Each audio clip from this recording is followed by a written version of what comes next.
अस्सलामुअलैकुम नाज़रीन, आप देख रहे हैं पीसी वर्ल्ड न्यूज़। मैं हूँ Rita Sandhu. SSP patrolling police Faisalabad region Mirza Anjum Kamal की हिदायत पर फैसलाबाद रीजन की जुलाई 2021 की कारकर्दगी रिपोर्ट जारी कर दी गई। माह जुलाई के दौरान मुख्तलिफ दफ़ात के तहत 435 मुकदमात का इंदराज किया, जिनमें 438 मुल्ज़िमान को गिरफ्तार किया गया।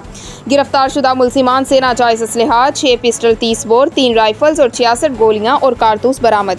इनके अलावा पुलिस को मुख्तलिफ मुकदमात में मतलूब 9 इश्तेहारी भी गिरफ्तार, जबकि मनशियात में 37 लीटर शराब और 225 ग्राम चर्स और 240 ग्राम हीरोइन भी बरामद की गई। मुल्ज़िमान से सुरगा शुदा तार मालियत 1 लाख और 1000 बरामद कर ली गई। मशकूक और सुरगाशुदा होने की बिना पर 154 मोटरसाइकिल कब्जा पुलिस में लिए गए। इसके साथ साथ शारा आम पर तेज़ रफ्तारी से जानलेवा ड्राइविंग करने के 223 मुकदमात का इंदराज करते हुए कार्रवाइयाँ अमल में लाई गई। पेट्रोलिंग पुलिस ने फौरी तौर पर रेस्पॉन्स देते हुए 1956 अफराद को फर्स्ट एड और मदद फराहम की, जबकि 11 लापता अफराद को उनके अहल खाना से भी मिला दिया गया, जबकि नाजायज़ तजावुज़ात के खिलाफ कार्रवाई करते हुए 78 तजावुज़ात हटा दी गई।